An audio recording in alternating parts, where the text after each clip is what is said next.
I'm Newt Gingrich, and I want to report to you that if we unleash the American people, we can be at the beginning of an extraordinary era where we rebuild the America that we love. Now, when I say unleash the American people, I mean literally get the government to stop crippling our efforts to create a better future.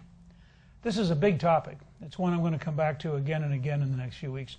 But I want to start with a part of it that relates to national security, relates to your personal family budget, relates to the economy, and relates to balancing the federal budget. All four in one topic. And it comes down to a simple idea. What if we had a program that enabled the American people to develop so much new energy that we were in fact no longer reliant on Saudi Arabia, Iraq, Iran? We didn't care what the Iranians did in the Straits of Hormuz because we were safe in national security terms. What if that new energy program created well over 1 million new jobs, high-paying jobs, jobs that put Americans back to work and kept the money here at home that we've been sending overseas, giving us a dramatic improvement in our balance of payments, strengthening the dollar, and giving us a chance to live much freer and more independently? What if that very idea also meant that we'd have dramatic increases in revenue to the federal government without a tax increase, but that in fact the federal government would have literally an entire new stream of money? And finally, what if that big new idea meant that you personally were better off because you were buying gasoline for $2.50 a gallon, not for $3.89 or $4 or what some people project by this summer could be $5 or more? How's that possible, you ask? Well, that's what's exciting, and it's one of the reasons I'm running for president. I know that science, technology, entrepreneurship have made tremendous progress. And I know that the politicians in Washington, the old-time establishment, the elite news media, the bureaucrats, don't have a clue what's possible, or in some cases they have a clue and they're opposed to it. And I'm going to cover both of those in the next few minutes. But let's start with a historic fact that I think is going to change our understanding of America's future and our understanding of the energy possibilities. That fact is called North Dakota. In North Dakota, there's a formation called the Bakken Formation. It has a tremendous amount of oil. It has much more oil than the U.S. Geological Survey used to think. In fact, based on one U.S. Geological Survey study, there's now 25 times as much oil as there was back when they first estimated it. Not 25% more, 2,500% more. Now, the reason we know this is, I think, very illustrative of what's wrong with America today. We know the Bakken Formation exists in North Dakota because it's on private land, and liberals weren't able to block us from developing it. So the people, the entrepreneurs, the business leaders who went in there and developed that formation, they began to produce more and more oil. As one of them said, they now find that almost everywhere they look, there's more oil. What's the result? Well, the official unemployment rate in North Dakota is 3.5%. But that may actually be misleading, because most of that 3.5% don't have the right training. It turns out that North Dakota is booming to such an extent that there are 16,000 to 18,000 new jobs, good jobs, $60,000 to $80,000 a year jobs, that aren't filled because the folks who need a job aren't trained, and the jobs they need don't have people filling them. Think about that. What would it be like in your hometown if the boom was so big that there were 16,000 to 18,000 unfilled jobs? How much better off would we be? And guess what? When you have that kind of economic growth, you have an increase in revenue to the government. So the state government of North Dakota has had 7 consecutive tax cuts, and it now has a rainy day fund of several $billion, even though the entire state budget is only about $2 billion. So energy can lead to a bigger economy, more revenue for the government, better jobs for people. Now let's step all the way back and look at the other 49 states and look at the ocean around the United States.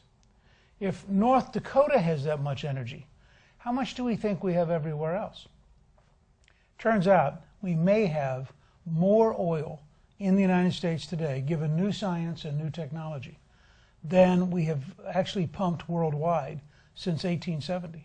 We may, in fact, by one estimate, have 3 times as much oil in the United States as there is in Saudi Arabia. Remember, right now I'm just talking about oil, which relates directly to gasoline. But there's been a parallel revolution in natural gas. In natural gas, we knew that technically there was a lot of gas in shale, but we didn't know how to get it out. And people thought, given the amount that could be recovered, as recently as the year 2000, they thought that natural gas was a declining commodity. It was a perfect example of what's been called peak production. We've already used up over half of it. In fact, as recently as about 2000, people thought there was about 7 years supply left. They were literally talking about getting liquefied natural gas out of the Middle East, putting it in giant refrigerated ships, bringing it to the U.S., unloading it here, because the chemical industry in particular needed the gas. All of a sudden, somebody had a really bright idea. They took a technology which had been developed for ocean drilling, because ocean platforms are really expensive. And so when you drill one rig on the ocean platform, you want it to go as many places as you can. So they've developed really brilliant techniques for going out horizontal. They come down with one, and then it goes out in every direction. And all of a sudden, somebody figured out, gee, if you could do that with natural gas, and at the same time, if you could fracture the rock in a way by using steam and water that you could actually get the gas to come into one's collection point, you could get a lot of gas out of the shale.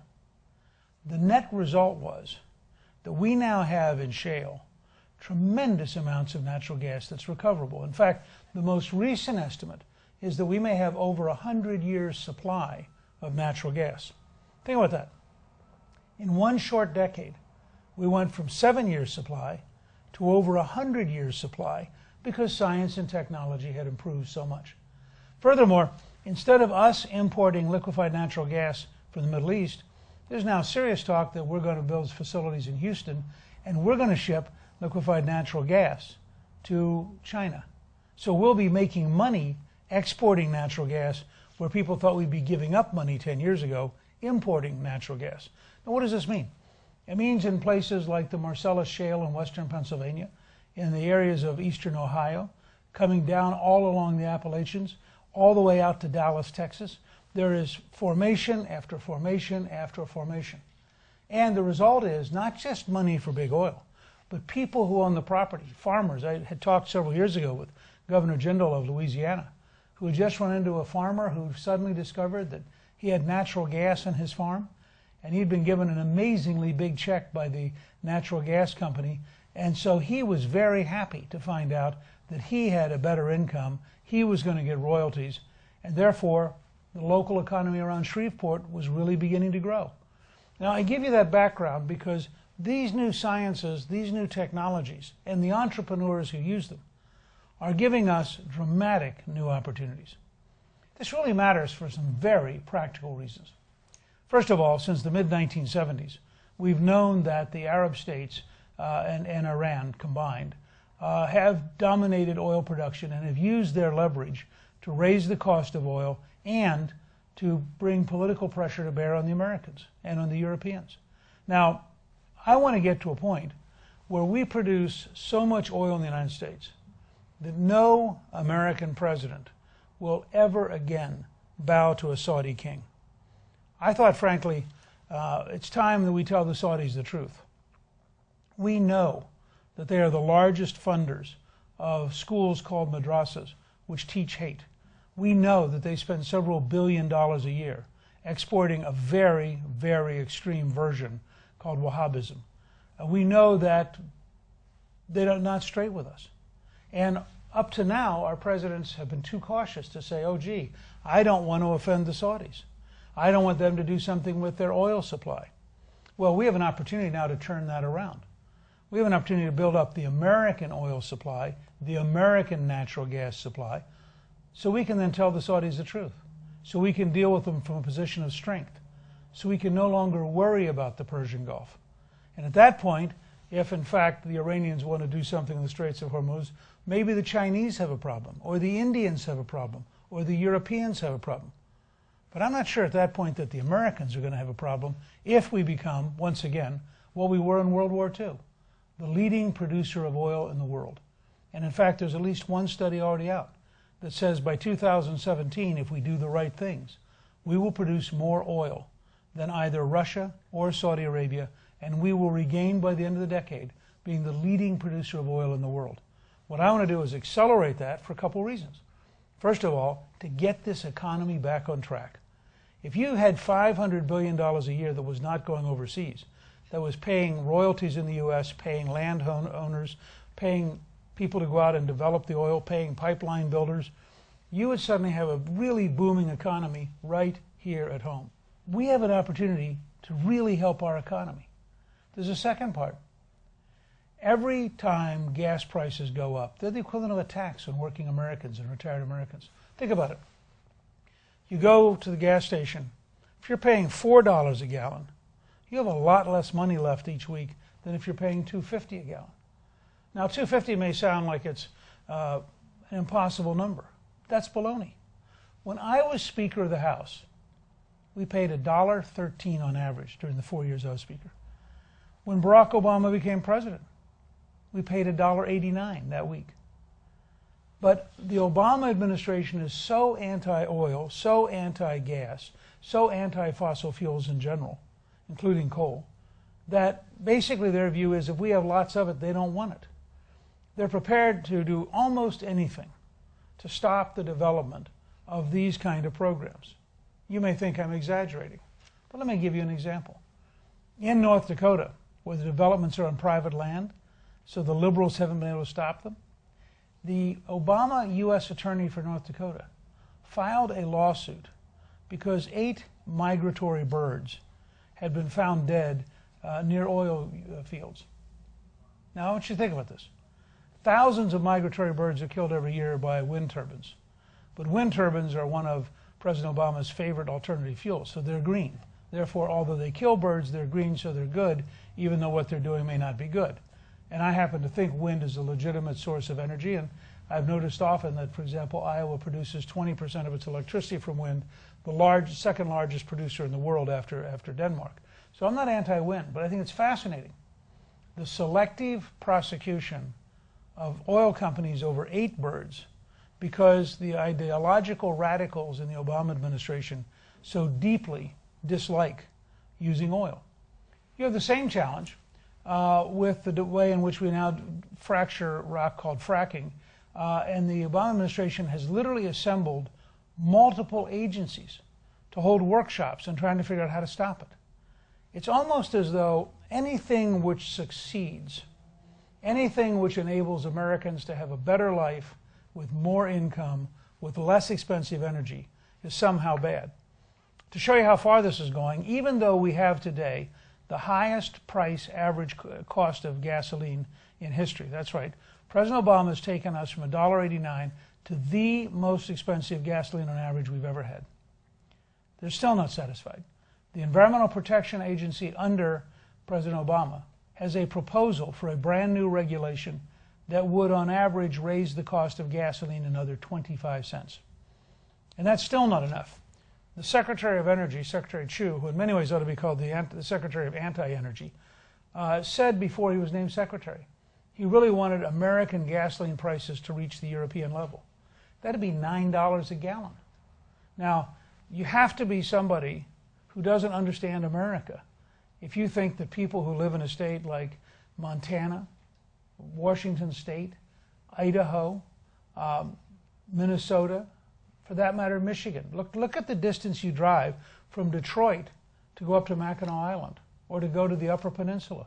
Look at the distance you drive in Arizona or in my home state of Georgia, the largest state east of the Mississippi. The distance from Atlanta to Sea Island or the distance from Albany up to North Georgia to Dalton. I think there are a lot of academic liberals, and Dr. Chu is one of them, who live on a nice campus. They may well bicycle to their lab. They have no idea how the average American works. And frankly, he has a good case for abolishing the Department of Energy. We've had one since Jimmy Carter created it after the oil shock, and it doesn't work very well. It has, I think, hurt the entire process of finding energy. With investments like Solyndra, it's open to charges of corruption. I think we'd be much better off to abolish the Department of Energy and create the right rules and the right approaches. Now let me give you some examples of what I mean by that. Under President Obama, because he's so anti-American energy, we have actually had a 40% reduction in development of oil offshore, and we've had a 40% reduction in development of oil on federal lands. This is the exact opposite of what we should be doing. What we should do, and what I will do as your president, is I will authorize development of offshore, as long as it's far enough out that it's not visible and it's not a threat to tourism or to fisheries. And I will authorize the development of federal lands that are appropriate. And think about this. We, the American people, own 86% of Nevada. That's an area 40% the size of Texas.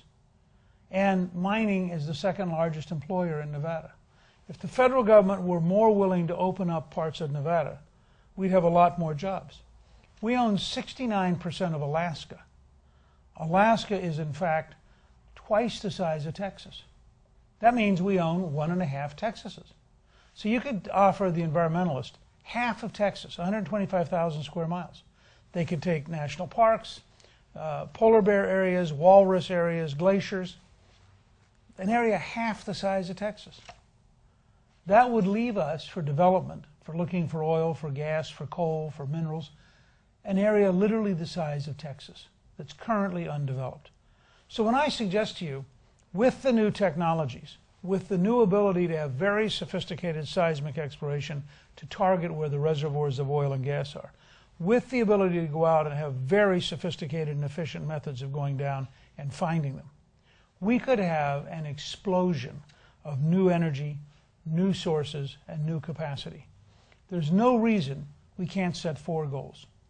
Become energy independent for national security reasons, develop enough new energy here at home that we create well over 1 million jobs in the next few years, high-paying jobs, very useful jobs, jobs which, by the way, increase our manufacturing base, because much of energy production requires manufactured products in order both to drill, to process, to transport.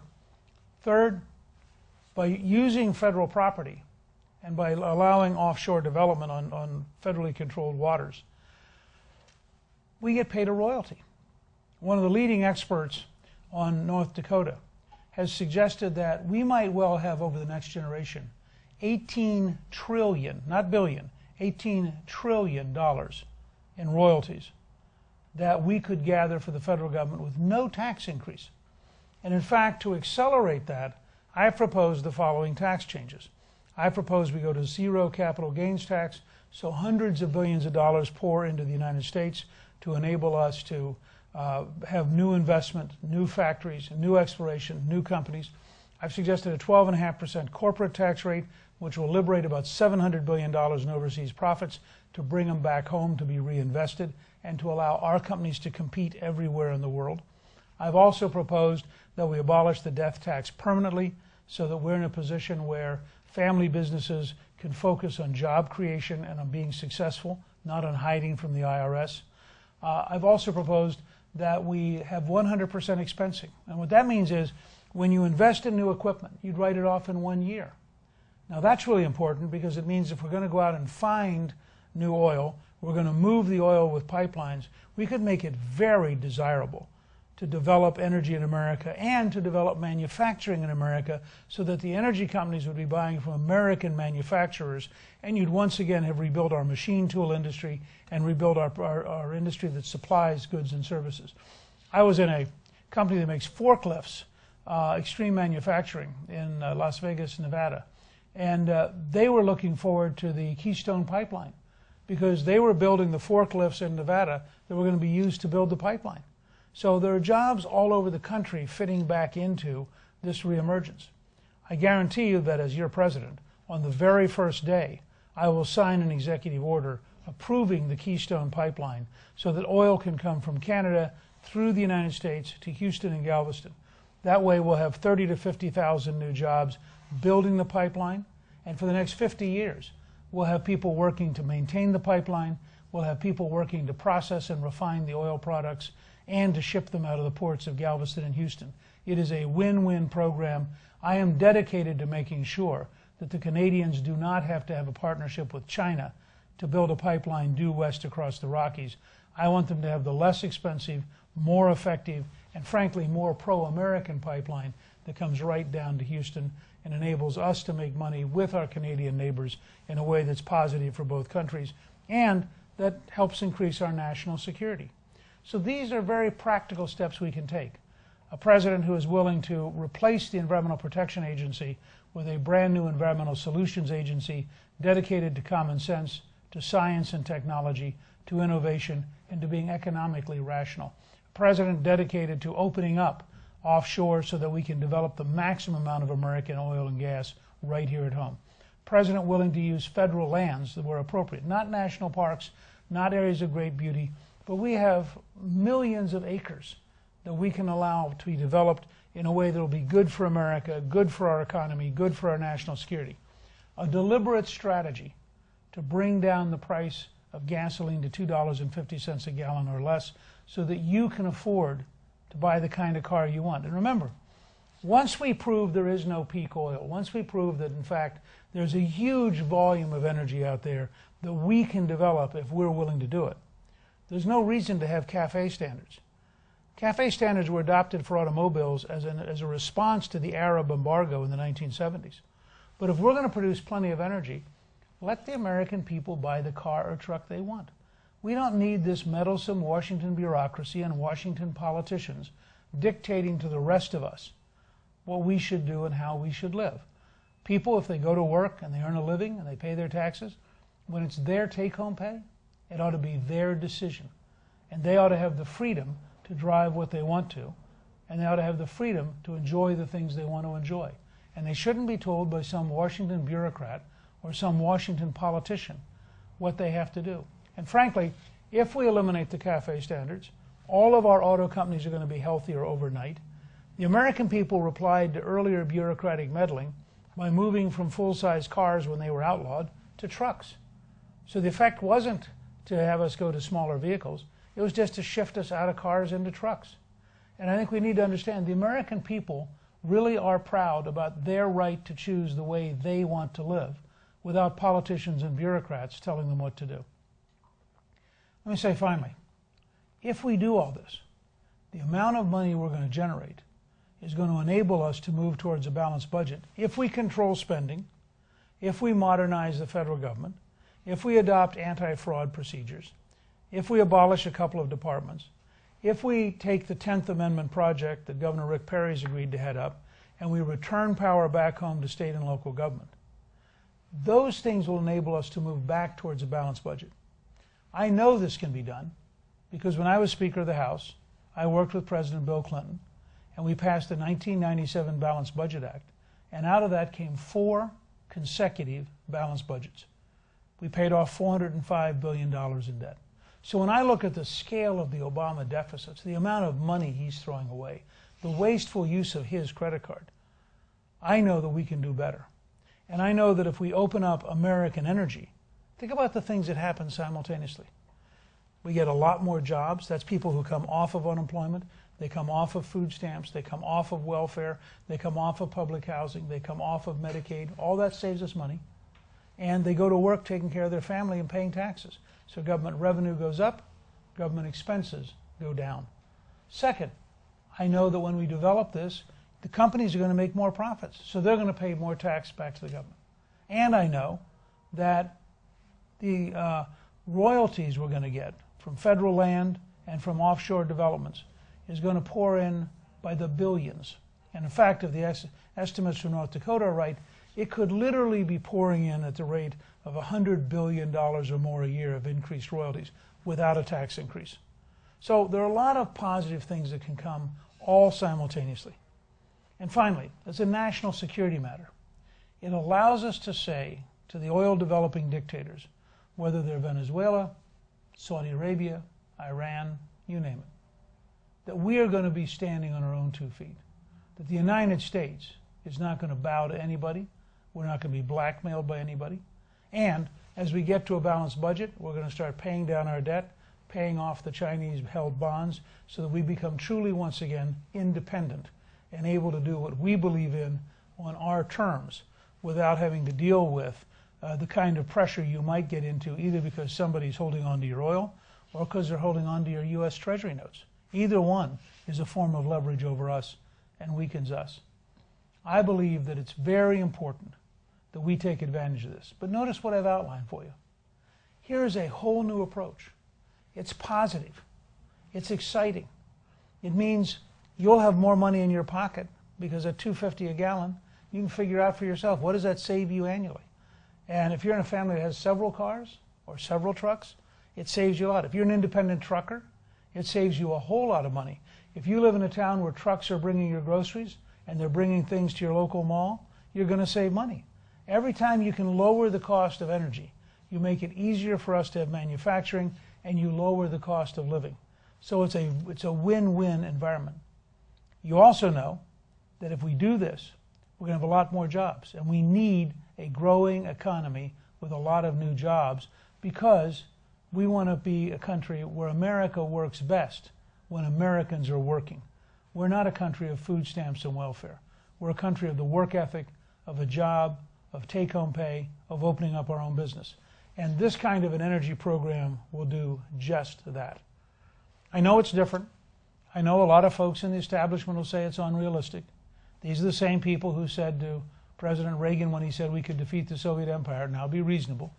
These are the same people who when President Reagan said, first Governor Reagan as candidate and then President Reagan once he won, he said if we cut taxes we'll create jobs.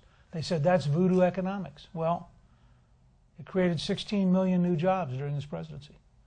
I came back really applying the same things in 1994 in the contract with America. And people said, that's unrealistic. You're not going to win control of the House. It's not possible. Nobody's done it in 40 years. You can't balance the budget. You can't reform welfare. Guess what? Because we had positive ideas that were real, we had the largest one-party increase in American history. 9 million additional votes over 1990 went to the Republican side, 1 million fewer votes than the Democratic side. We won control for the first time in 40 years. And we kept our word. We, in fact, passed welfare reform. 2 out of 3 people went to work or went to school. Incomes went up. We had fewer children in poverty because their parents were working and had a better future. Passed the largest tax cut, the largest capital gains tax cut in history. Unemployment dropped to 4.2%, 11 million new jobs. And the budget, as I said earlier, was balanced for 4 straight years. So I believe if you have courage and faith, if you have the right principles, and you have the right facts, then you can develop the right policies. And even if it scares the Washington establishment, even if the liberals don't like it, even if the New York Times editorial writers say, you can't do this, how can you have all that new energy? How can you let the American people buy the kind of car they want? How can you lower the price of gasoline to $2.50? Well, my answer is, we are Americans. And Americans do what needs to get done. We've had a long history as a people of doing great things together. And I believe we can have an energy future together. And I think with that energy future, we're going to have a better quality of life, a better economy, better national security, and take a big step towards balancing the federal budget. I do need your help. This is a wild campaign. It's been up and down. It's like riding the roller coaster at Space Mountain.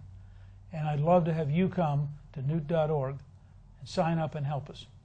We need all the folks we can get, because if enough Americans come together, we are going to, in fact, create a much better future. And together, let's get America back on the right track. Let's get the economy growing again. Let's make sure that our national security is safe. And let's give our children and grandchildren the kind of fabulous country that our parents worked and fought to give us. Thank you very, very much.